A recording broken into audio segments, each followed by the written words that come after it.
Assalamualaikum warahmatullahi wabarakatuh. Selamat datang di channel PCU BMC Mandalika. Jadi hari ini kita akan membahas salah satu kasus yang lagi viral di Indonesia, yaitu yang masih hangat juga, yaitu kasus stroke yang dialami oleh artis papan atas, yaitu Tukul Arwana. Jadi beberapa bulan yang lalu beliau sempat dirawat di salah satu rumah sakit di Jakarta karena beliau tidak sadarkan diri, dan hasil dari CT scan dan MRI menunjukkan bahwa di situ ada pemecahan pembuluh darah. Nah, sekarang kita akan bahas kondisi beliau setelah beberapa bulan mengalami pemecahan pembuluh darah. Jadi kita bisa prediksi saat ini beliau lagi menjalani proses rehabilitasi fisioterapi untuk meningkatkan kapasitas fisiknya, kemudian untuk mengembalikan gerak dan fungsinya. Saat ini program yang diberikan adalah peningkatan tonus otot dan segala macam. Kemudian ada juga untuk meningkatkan fungsi anggota gerak yang mengalami kelumpuhan dan masih dalam proses tindakan fisioterapi. Jadi kita doakan semoga beliau cepat pulih. Jadi banyak yang mengaitkan kondisi stroke yang dialami oleh Tukul Arwana akibat vaksin COVID-19. Jadi tidak ada hubungannya vaksin dengan stroke. Jadi perlu saya sampaikan teman-teman bahwa tidak ada hubungannya kasus stroke, penyumbatan pembuluh darah maupun pemecahan pembuluh darah setelah vaksin. Itu tidak ada hubungannya. Itu adalah berita yang benar-benar bohong menurut saya, karena saya juga tidak pernah menemukan pasien setelah vaksin di sini, terutama di klinik, yang tiba-tiba stroke. Itu adalah kebohongan yang disebarluaskan. Jadi biasanya setelah kita vaksin yang kita rasakan adalah nyeri. Nah, nyeri di area suntikan, kemudian demam dan ngantuk. Cuman itu aja. Jadi untuk kasus stroke belum pernah kita temukan dan belum ada evidence base yang menyatakan hal itu. Jadi hingga kini belum ada temuan yang menunjukkan risiko pendarahan akibat vaksin, teman-teman. Jadi apapun merek vaksinnya itu tidak ada yang menimbulkan pemecahan pembuluh darah atau penyumbatan pembuluh darah. Jadi tidak ada pula laporan dari spesialis saraf tentang pasien yang mengalami stroke setelah vaksinasi. Jadi itu adalah kebohongan. Jadi saya sampaikan lagi.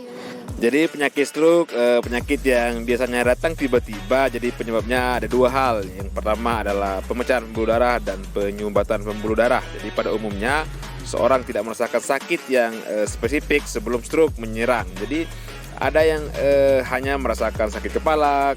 Kemudian selain itu ada pula yang merasakan tubuh lemah. Jadi ada beberapa gejala-gejala tapi tidak spesifik, teman-teman. Jadi pada kesempatan ini jadi kita akan menjelaskan beberapa faktor risiko dari stroke, di antaranya diabetes, hipertensi, kemudian kebiasaan merokok, gaya hidup tidak sehat, obesitas dan lainnya.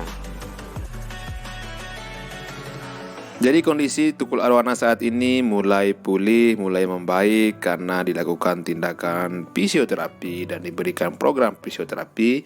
Jadi setahu saya program yang diberikan kepada Tukul Arwana dengan kondisi seperti itu adalah program latihan di tempat tidur, kemudian latihan keluar dari tempat tidur dan latihan di luar tempat tidur dengan duduk di kursi, kemudian belajar berdiri dan belajar berjalan. Jadi perbanyaklah latihan ketika ada teman-teman atau keluarga dan kerabat Anda yang mengalami stroke.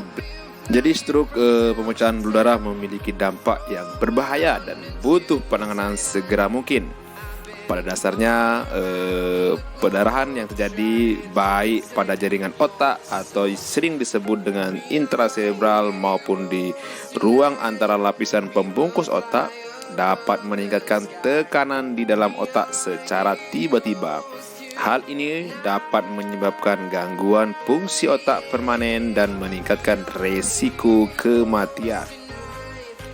Jadi stroke, pemecahan pembuluh darah adalah adanya tanda yang perlu kita pahami. Adalah yang pertama adalah sakit kepala hebat, kemudian muntah, terus gangguan kesadaran, kebingungan, mengantuk, sulit dibangunkan dari tidur, hingga tidak sadar sama sekali. Jadi tekanan darah yang sangat tinggi, nadi dan denyut jantung yang sangat lambat, pernapasan tidak teratur. Jadi itu adalah gejala awal stroke pemecahan pembuluh darah, teman-teman. Selain itu, terjadi pula gangguan-gangguan saraf lainnya seperti penglihatan ganda, kelemahan anggota gerak, rasa kesemutan pada tubuh, kemudian kejang, sulit berbicara atau tidak memahami isi pembicaraan, kemudian sulit menelan. Selain pengumpulan informasi terkait cerita pasien dan pemeriksaan fisik menyeluruh, jadi biasanya tim kesehatan akan melakukan pemeriksaan CT scan, yakni pemberian sinar X-ray untuk memberikan gambaran 3 dimensi di dalam kepala pasien.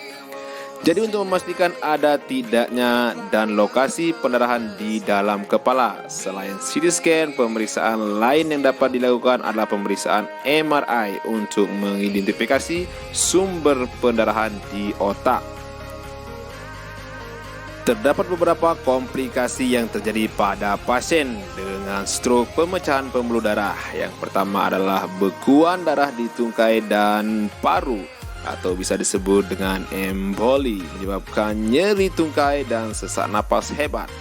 Kemudian infeksi paru-paru, kemudian gangguan ingatan dan depresi.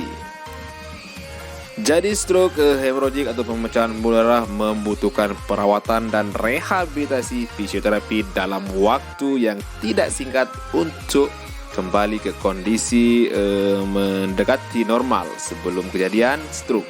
Jadi rehabilitasi dan fisioterapi, terapi okupasi atau terapi bicara bisa diberikan. Jadi serangan stroke, teman-teman, bisa terjadi secara tiba-tiba akibat dari gangguan aliran darah karena adanya sumbatan atau pemecahan pembuluh darah tertentu di otak sehingga menyebabkan gangguan fungsi otak, baik sebagian ataupun menyeluruh. Jadi penyakit ini berbahaya jika tidak ditangani dengan segera. Oleh karena itu, penting bagi kita untuk mengetahui penanganan pertama yang harus dilakukan jika orang terdekat kita terkena serangan stroke. Jadi jika seseorang terkena stroke, maka kondisinya akan sangat bergantung pada waktu. Semakin banyak waktu yang terbuang, semakin banyak pula resiko kerusakan otak yang dialami. Meskipun penderita stroke rata-rata berusia di atas 65 tahun, generasi muda berusia 20-60 tahun hingga anak-anak juga bisa saja terkena penyakit ini. Saya tetap jaga kesehatan, tetap kontrol kesehatan, kemudian jaga pola makan, banyak berolahraga, dan yang paling utama adalah menjaga 70% pikiran supaya terhindar dari penyakit stroke. Oke? Demikian video kali ini, semoga bermanfaat. Assalamualaikum warahmatullahi wabarakatuh.